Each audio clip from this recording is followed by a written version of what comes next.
Hello. Okay, that was actually a perfect song ending time.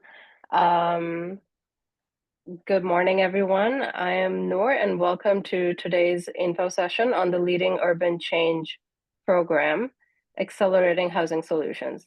My name's Noor, and I am one of the program coordinators at the School of Cities. And we're excited to have you here and share more about our program and the opportunities it offers and how it can help you achieve your goals. Before we dive in, I'd like to cover just a few housekeeping rules to ensure that we have a smooth and productive session. Um, so first of all, today's session will be recorded. Please make sure that all of your microphones are muted during the presentation to avoid any background noise. And feel free to type all of your questions in the chat box, and we'll take those and have them circulate with the speakers. Um, and also, if you have any questions that you'd like to ask, we'd like to ask you to use the raise hand option to ask any of the question. And lastly, we encourage active participation, and please engage respectfully and be mindful of others.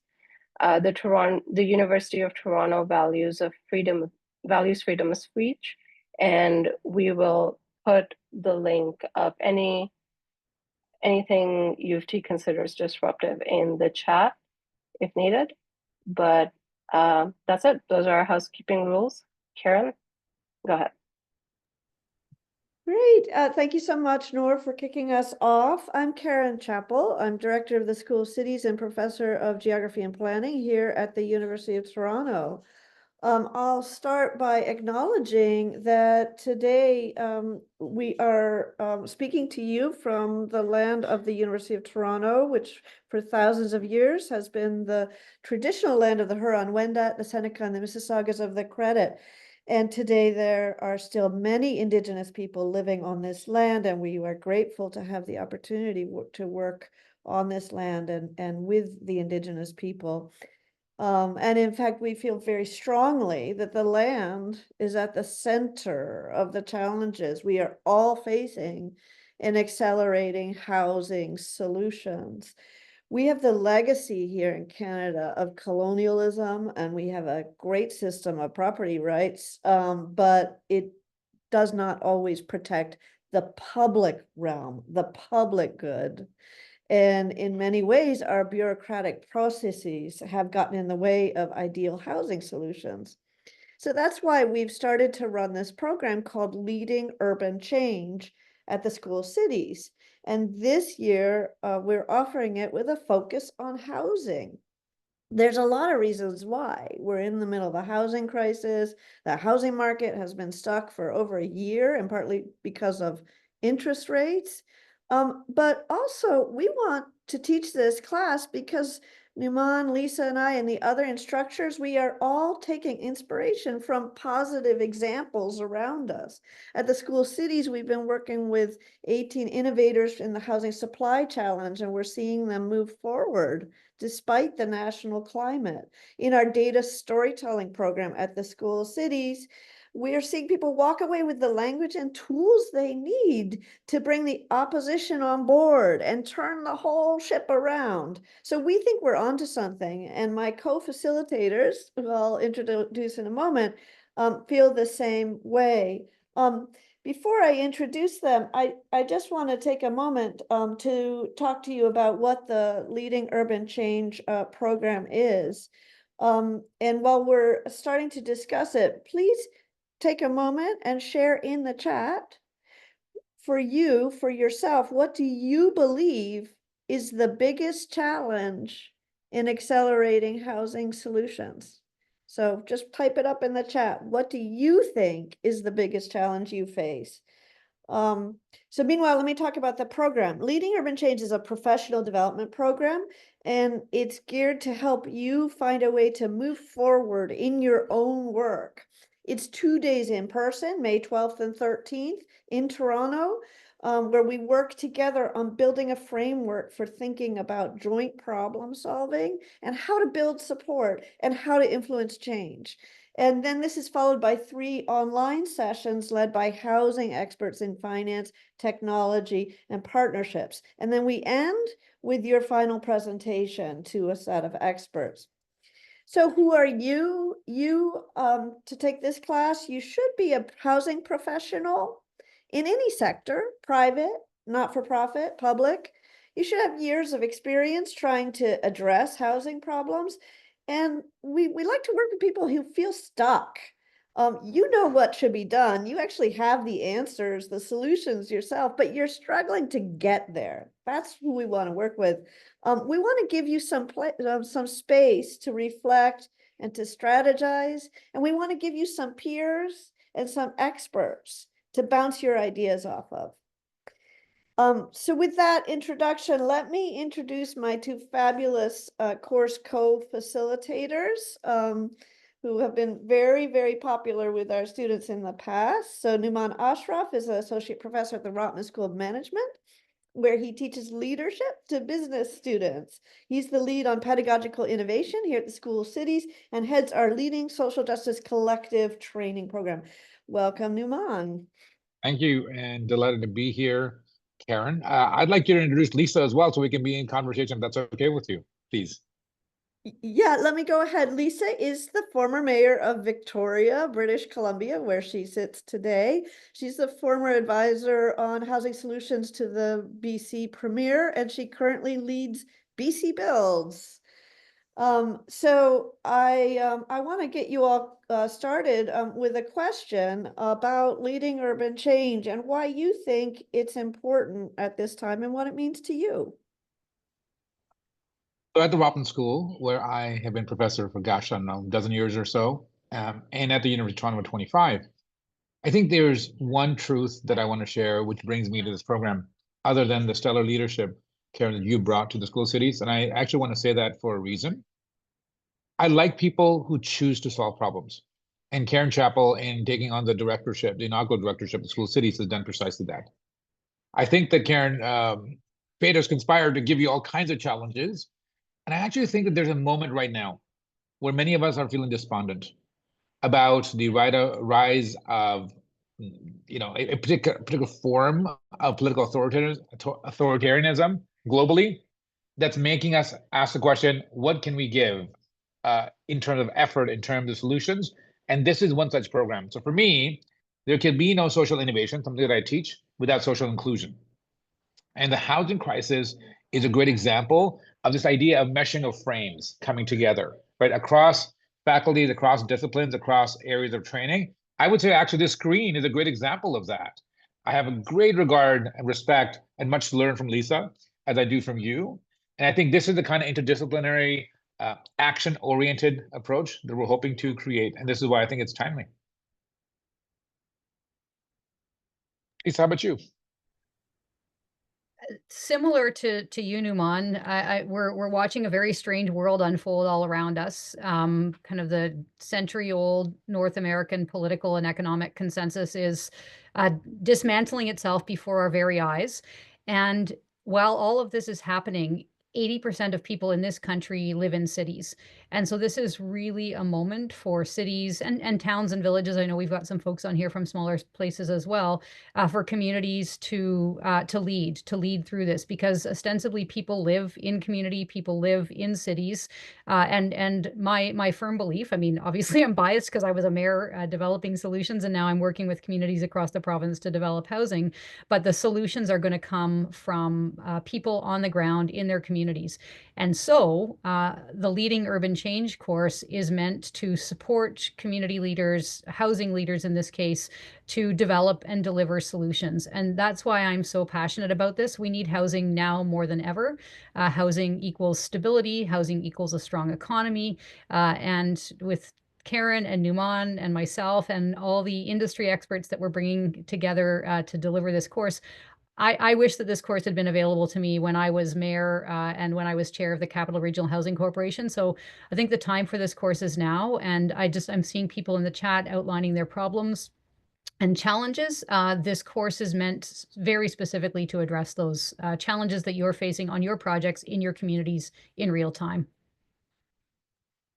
Hey, Lisa, maybe we could hear from you a little more about your specific work accelerating housing solutions and the types of skills and tools that you have found really work to drive change on the ground. And then Numan, I'm going to want you to weigh in too.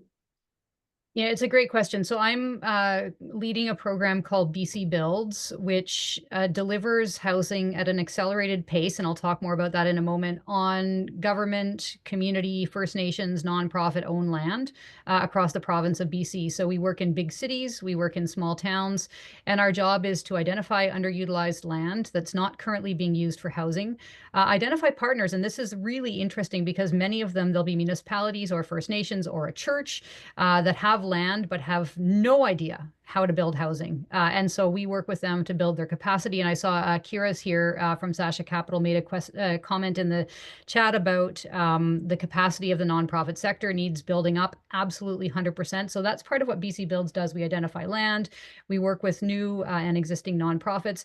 And this is the kind of the I don't know which word to use, but the exciting part, to I guess put it very simply, is we have been given a mandate from the province to get projects built from concept to construction in 12 to 18 months. So it doesn't mean they're constructed in that time. If it's a high rise, it's obviously going to take longer, but usually it takes, and some of the comments in the chat reflect that, about 3 to 5 years from I've got land to I'm finally building housing.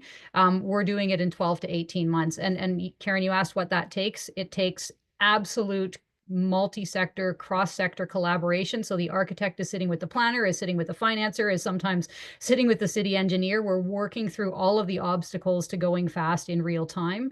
It takes commitment, it takes effort, it takes municipal staff, and we're actually holding a session with Simon Fraser University in Vancouver on Thursday about what municipal staff are learning about how to work differently to get housing built, and then how they're taking that back to other programs beyond BC Build. So it's really, it's a shared commitment. And the other thing it takes, and Nouman will love this because he's always asking what brings joy.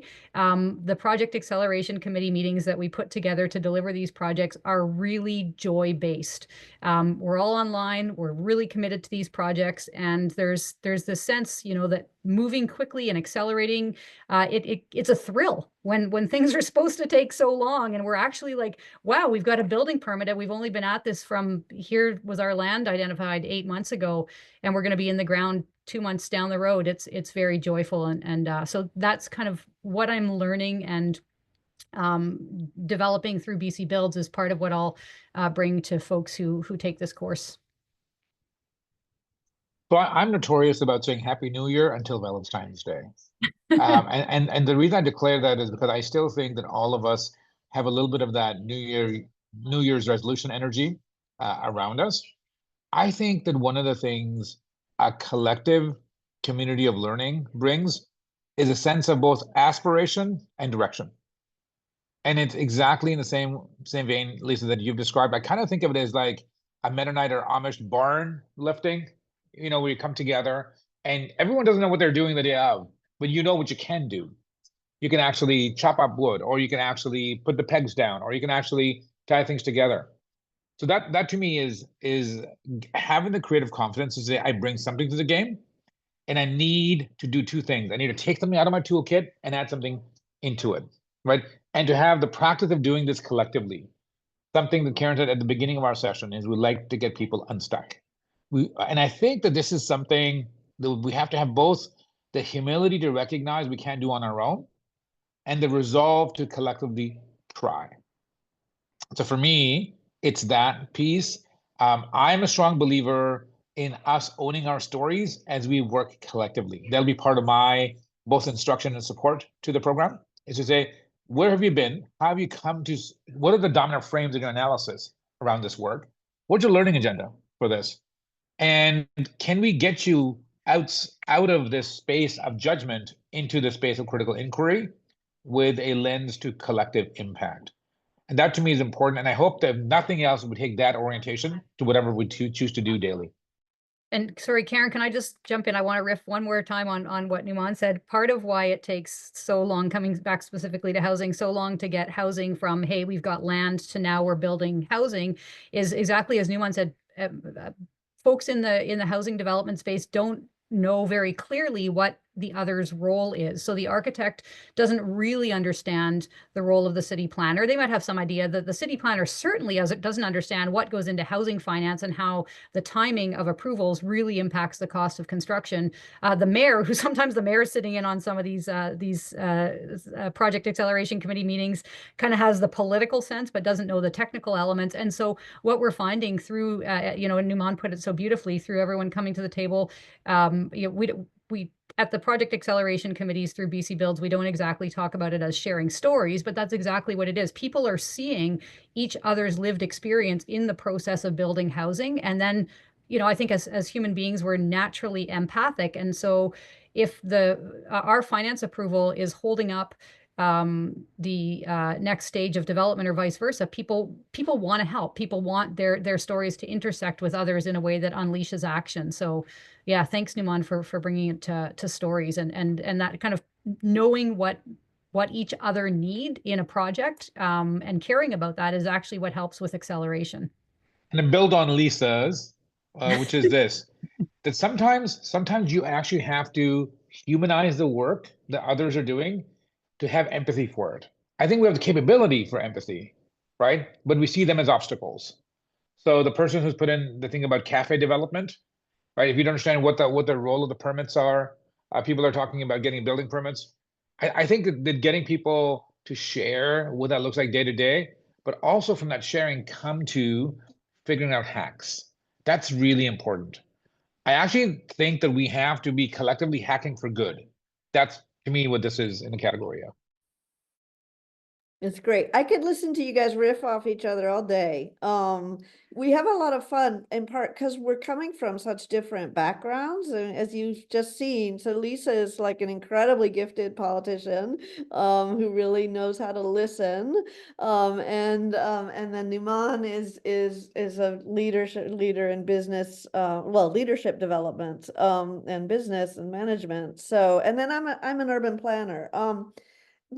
Thinking about the course itself and what you'll be doing with us and what you'll get out of the class, what we really give you is a framework to think about how to influence change. So we're going to reflect together on what are the shared values that we have. How can we translate those shared values into action that everyone can get behind? We'll be talking about how to identify the levers for systemic change, how to understand where people are coming from, how to wield your own soft power.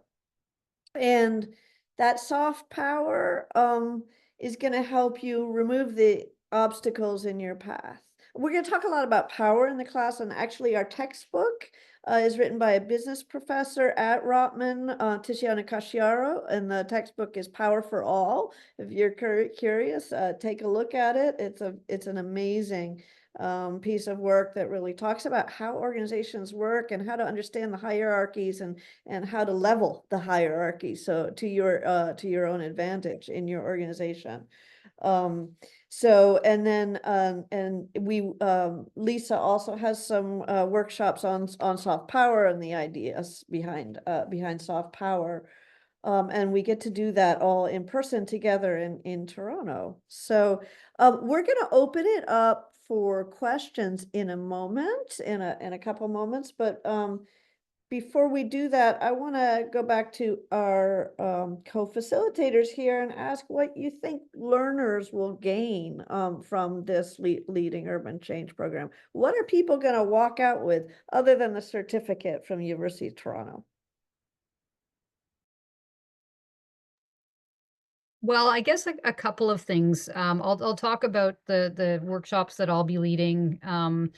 And then I just want to speak more generally about how this is different from hiring a consultant, or how this is different from, working with your staff. And consultants and staff are both very valuable, don't get me wrong. But in terms of what I always like to deliver, and Karen, it was so disarming to be called a politician. I'm a recovering politician. Anyway, I would consider myself more of a I don't know what, practitioner, anyways, politician's fine. But I believe in delivering concrete solutions and actionable information or actionable uh, workshops. And so in person in Toronto, what I'll be delivering is 2 workshops. One, as Karen said, on soft power, but very specifically with respect to your own projects. So mapping your projects from a systems point of view, identifying what are the obstacles, like very literally, you will be all making a map of your own projects. What are the obstacles? What kind of obstacles are they from a systems thinking point of view? And then what actions do you need to take to remove those obstacles? So we'll literally be doing that together with giant pieces of paper. Hopefully people will come in project teams. What we found in the first iteration of leading urban changes, when 2 or 3 people come from one project team together, they're literally building their map together. So you'll have a picture of your project from a systems point of view. You'll understand what the obstacles are, how to remove them, and then literally, an action plan to go back to your communities and your organizations. So that's part 1. And then part 2 is a workshop on how to build partnerships that accelerate projects and robust multi-sectoral partnerships that are very difficult to build. So those are the 2 practical hands-on workshops that I'll be delivering. And Nouman will work his magic, which he'll tell you about in a moment. It's amazing to be in the room with him while he's teaching. But then just to the point that I made at the beginning about what you'll really get out of this course, it's not like hiring a consultant. It's not like working with your staff.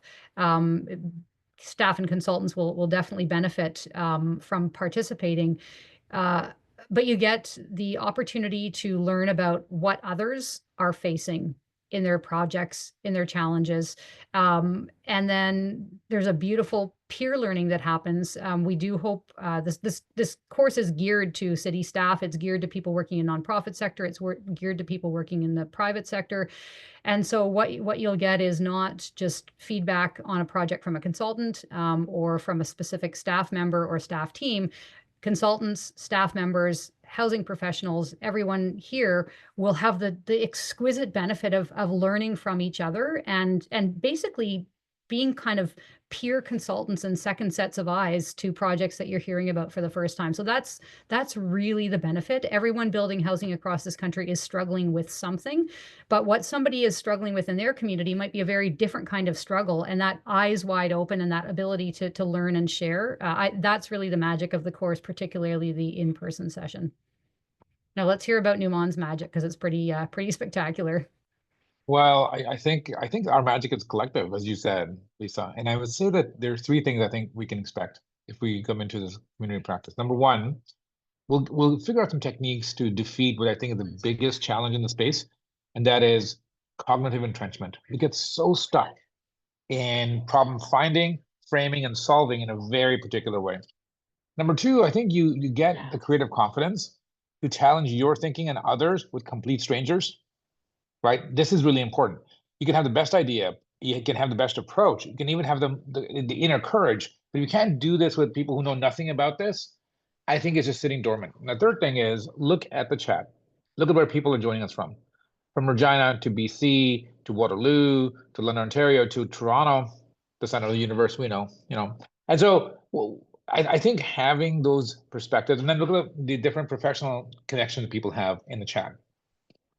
Right, having that mix, and to your point, Lisa, if you can actually have your idea withhold critique and improve through that, that can happen in this program and through the program.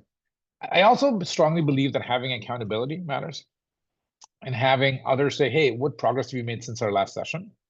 So we do this thing called the Insight Exchange, where we ask people the question of, what truly landed for you from last time? What are you curious about? And what progress are you making? Those 3 questions I think are really important. I love that. As somebody who has always struggled to write, having an accountability coach really helps me to write better.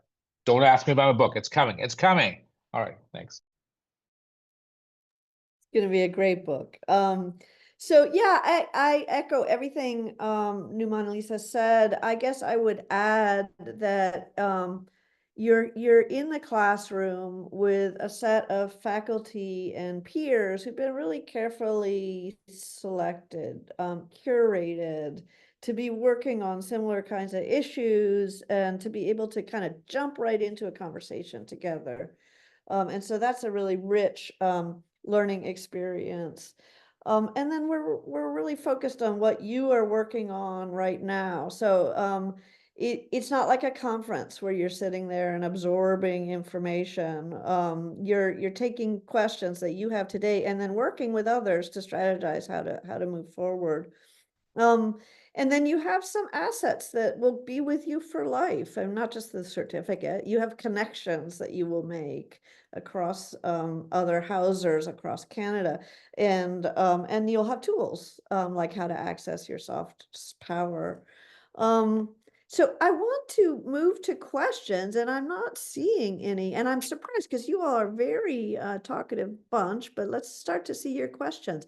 From Christine, what results are you expecting from successful participants in this program? Great question. Yeah, I mean, I think you know, I want to see you guys come out with a roadmap to how to move forward. I don't know if Nouman and Lisa, you have expectations as well. I want you to get the application and your funding together. Seriously, I think you learn a lot through the process of application in anything, in a job, in a program like this, and whatever else. And I think getting off the block is important. I also think that I would invite you to think critically about what's the one thing, not three things, one thing you want to get better on. And I'm totally with Karen. Having a roadmap of what you're doing differently, to me, is a marker of success. So it's personal and it's professional for me. Yeah, to Christine's question, what results are you expecting from successful participants in this program? What I would expect is that you have the skills and tools to go back to your own community, your own housing project, your own organization to do the project that you came to the Leading Urban Change course seeking insight on, that you are empowered to actually get housing built or get that policy changed or get that financing in place, whatever project and problem you're bringing to the course together with ourselves, with the rest of the faculty, with other participants. We've figured out your obstacles and now you're back in your community and you are implementing. That's what I'd hope to see. And just a little nudge on that, maybe a reformulation of that problem.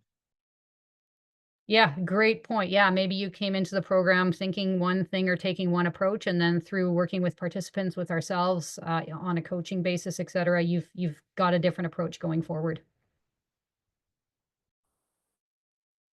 So while we're waiting for more questions to come in, let me do a little housekeeping. I'd like to, first of all, let you know that we can meet with you in follow-up sessions if you have questions and you're a little shy about putting them out in the group. Please feel free to meet with us. We'll put a link in the chat for follow-up meetings. We have our senior education officer, Gabriela, will be in charge of those meetings, so she can answer any of your questions. Gabriela, did you want to introduce yourself? Yes, I do. Thanks so much, Karen. Hello, everyone. My name is Gabriela Paulus-Kasperzak, and I look forward to connecting with you. If you have questions about the program, about your project, please feel free to connect with me. I know at the end of our session, a link will be provided. We could do one-on-one chats, but I'm looking forward to engaging with all of you and to support you on your application, on your projects. Awesome. Thank you. Karen, there's another question up here from Kira. Given where we're at globally, trending towards deconstructing institutions of power for better or for worse, will the course dig into how to challenge/rebuild the institutions that currently exist and control housing delivery, banks, public housing authorities, municipalities, etc.? The exploration could range from how to unravel entrenched policies and practices to egos, political motivations, fear, etc. Nouman's nodding. I think when I read the question, I thought you'd have a good answer. Lisa, I think that's so first of all, I'm loving that question, right? Because it's already showing me the three S's are working into the gears: systems, structures, and strategies. Right? If our systems are being eroded, right? If our structures are not getting the support they need, how effective will our strategies be? My response is that read the book, Power for All, and we'll talk about it actually. This idea that while power can be sticky, it can get unstuck when we look at two things. One, actually, Karen already mentioned, values, common values of doing something about this work, this set of challenges. And the other one is looking at interconnectedness in terms of mutual need. So planners, architects, retailers, residents, community organizations have interlocking needs. And I actually think that that's what's needed. The global tide, for it to shift, we have to organize more, not less. We have to be more committed to a common cause and not be super fussy about language or where people are coming from, but what are we looking to challenge? Look, I want to be a pragmatist around this space, and I want to say to you that erosion is where a lot of the stuff is headed. But I also think, I mean, Lisa, you to me are a city builder, right? The politician part was, your fling with that part of society. I think you know this, right? Cities have far more, I think, effective tools at their disposal than federal and provincial partners can, although their support isn't inconsequential. So to me, I think it's paying attention to, but then getting caught up in that narrative, offering a different. Yeah, Kira, I love the question as well. And part of, sometimes municipalities can be seen as obstacles. Sometimes banks can be seen as obstacles. What was the third thing?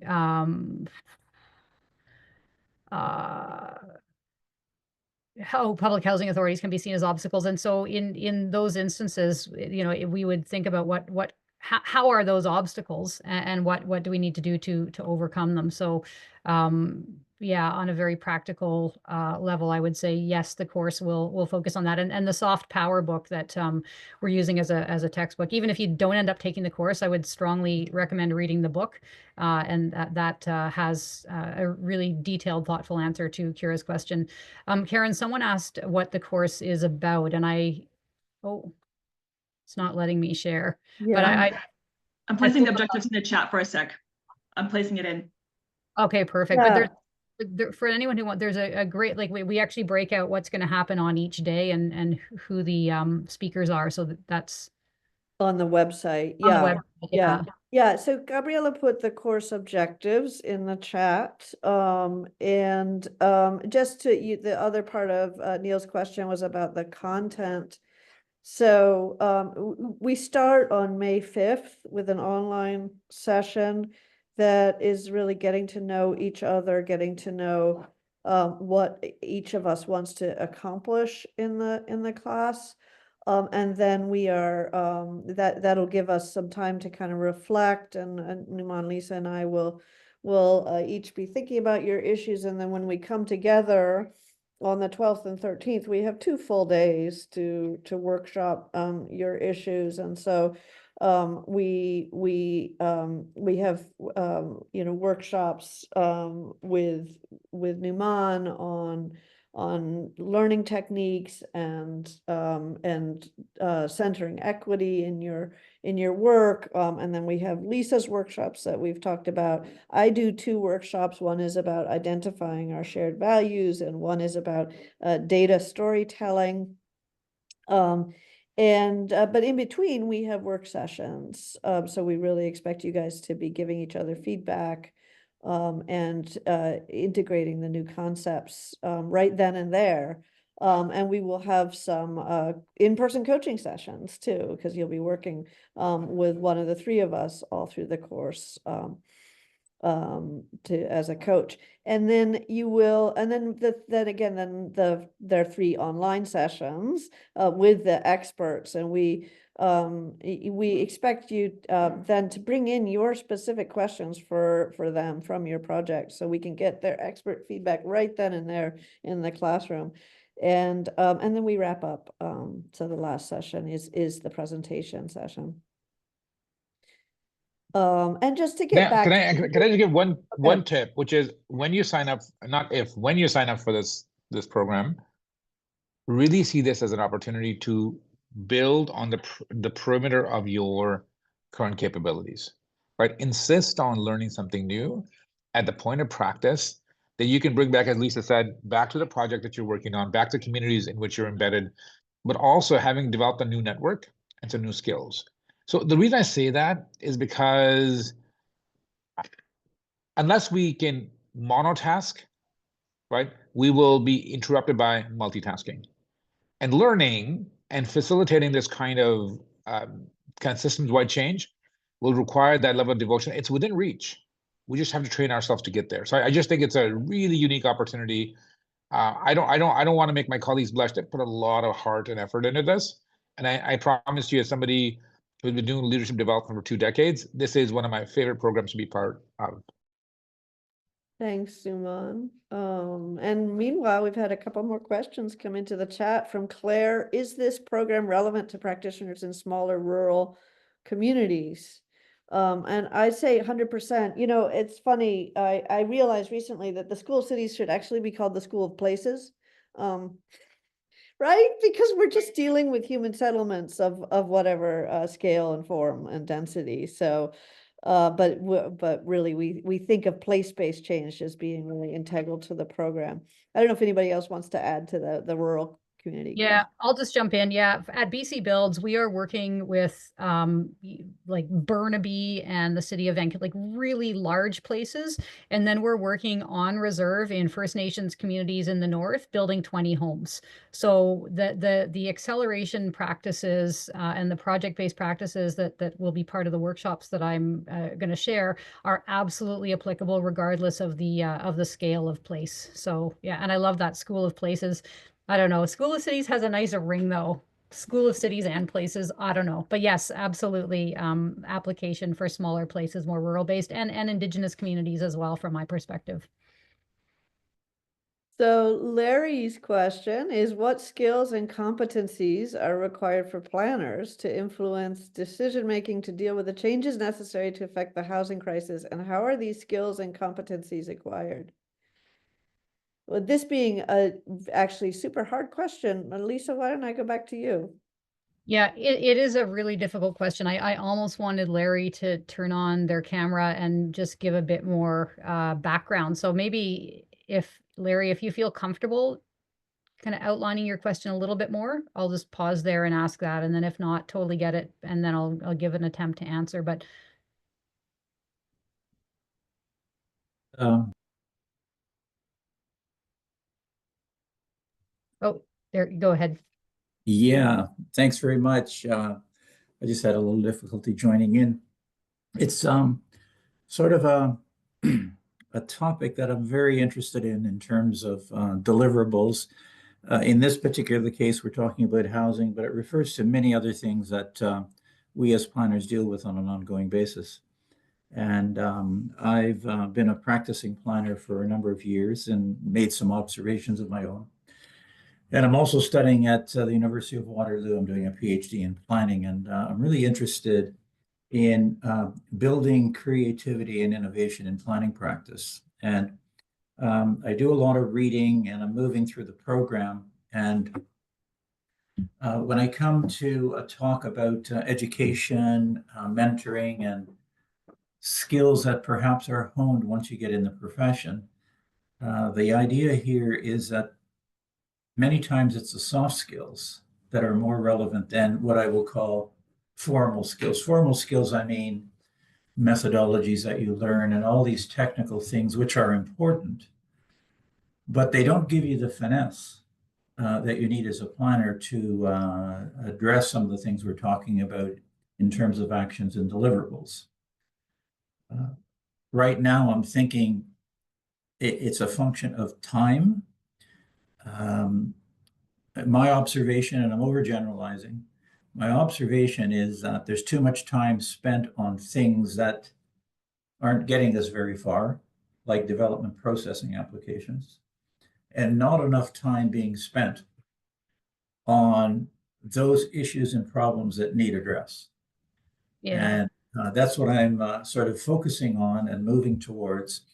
And then looking at, from the start where young planners are taking courses in school, What are some of those soft skills they can learn, and how can they be incorporated in the program? Because I look at these skills as being evolutionary almost. They don't stop at any one point in time. It's ongoing. It's an ongoing learning experience, and you learn finesse, you learn political savvy, you learn asking the right questions as opposed to simply answering things. Yeah, And Larry, so it's a I, great point. I'm just yeah. gonna jump in. We want to make sure we get to all the questions. Thanks for elucidating your question. I think I'll jump in first here. I think the skills that are needed are empathy, curiosity, generosity, and the ability to trust quickly, which can, you know, land you in bad places, but I always err on the side of trust first. And then how are these skills acquired? They're acquired through practice.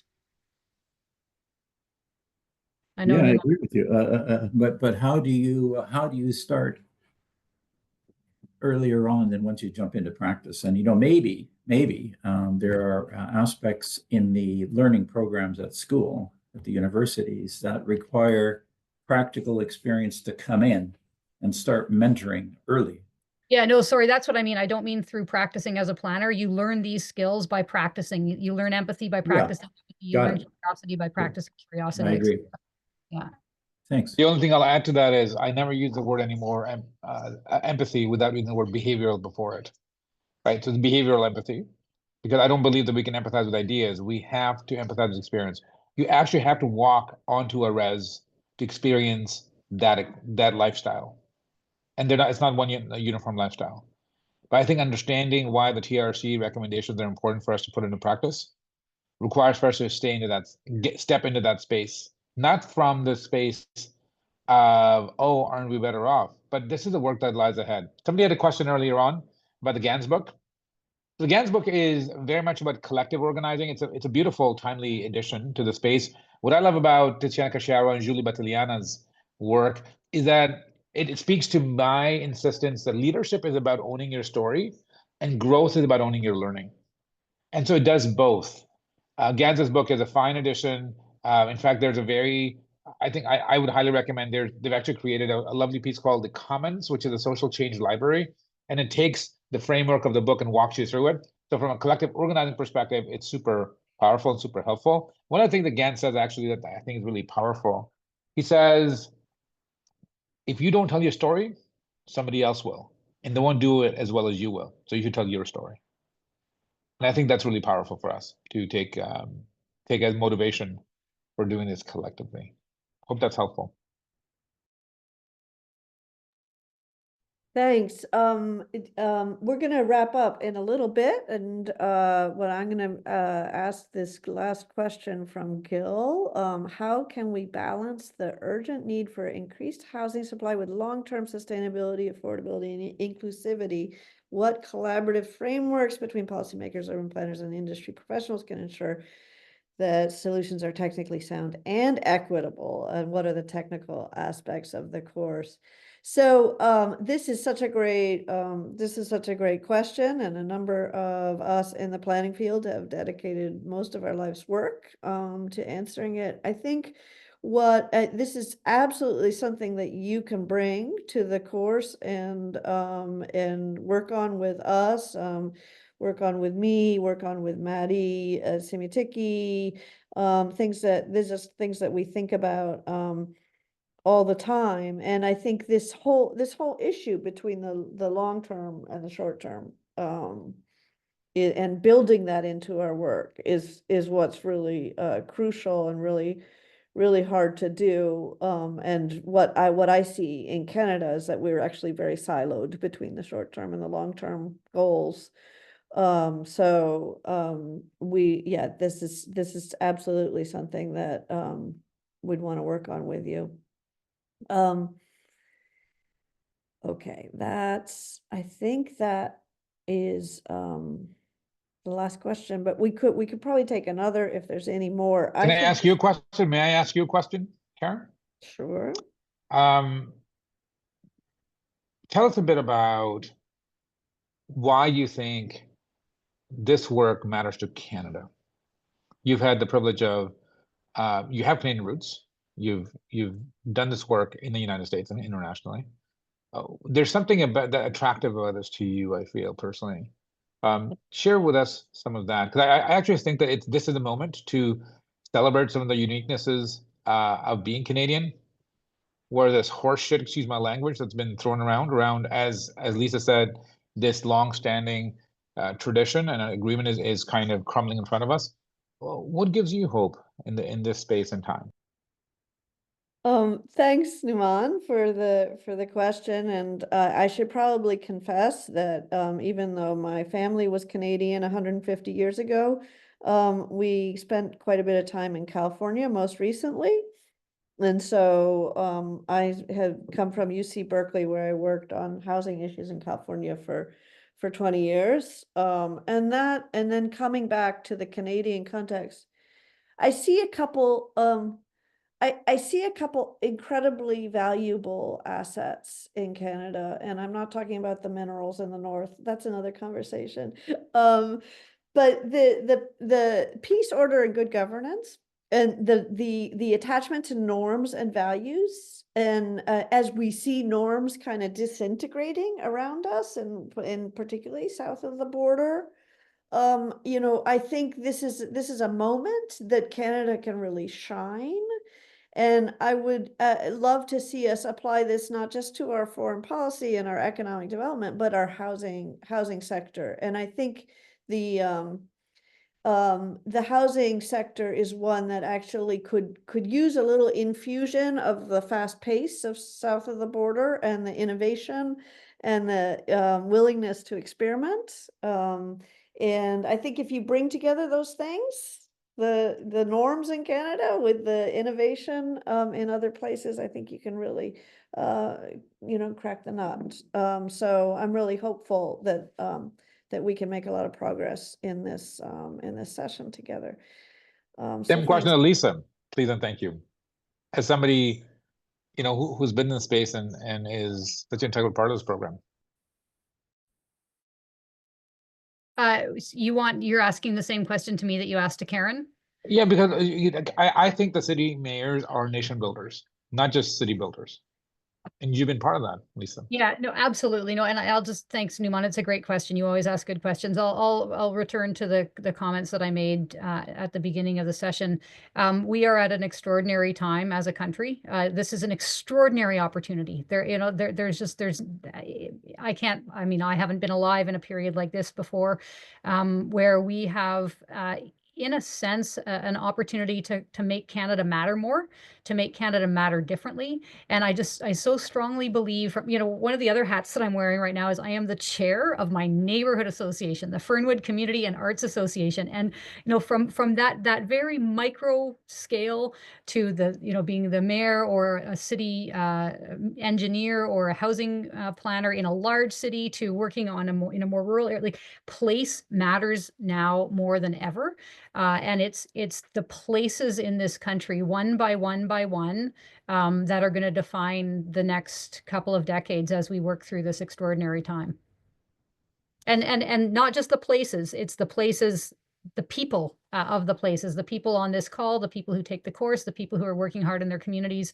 It's a place-based approach that is going to change and I think steward this country forward in a really good way through some extraordinary challenging times that we're facing. And obviously the flip side of that is as the optimist in me, which is the only kind of me I know, extraordinary opportunity. Making Canada matter differently is so such a wonderful daily aspiration for all of us to aspire to. I think the intersectional nature of this program really cannot be underemphasized. Yeah, making Canada matter more. It's got a better ring than differently, but yeah, sorry. Yeah. No, for sure. Yeah, thank you. And that, by the way, that reference, Making Canada Matter More, this is a series that came out of the Munt School here at U of T, led by Janice Stein and Drew Fagan, along with Ed Greenspun. Great.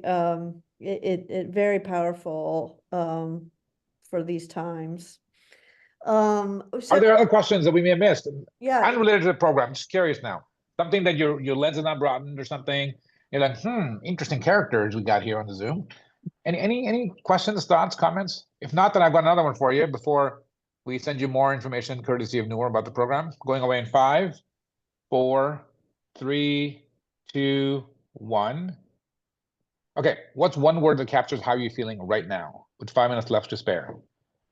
I am feeling very engaged. How about you? How are you feeling? I want to hear one word that captures how you're feeling at this moment in our online dialogue. And nothing you will say causes offense, I promise.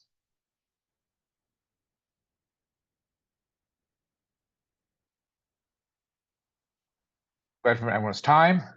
Like-minded, all right. Proud of Canada. All right, cool.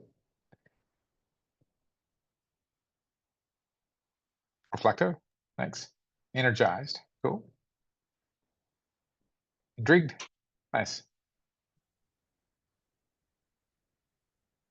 Curious, strong, we like that. Nice. Karen, over to you. Okay, thanks. I love when you do this. I love the word maps. So I'm gonna wrap up with a couple of our logistics. So we are accepting applications now on a rolling basis.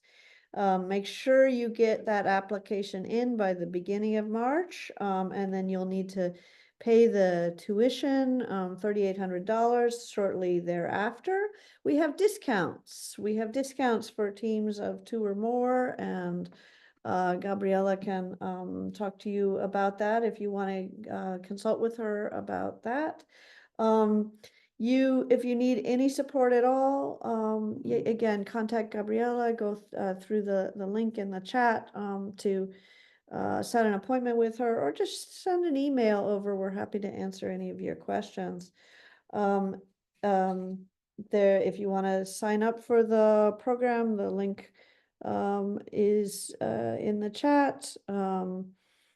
And it's so interesting to see everybody's kind of AI summaries popping up in the chat too. This is we have a invisible guest with us, we're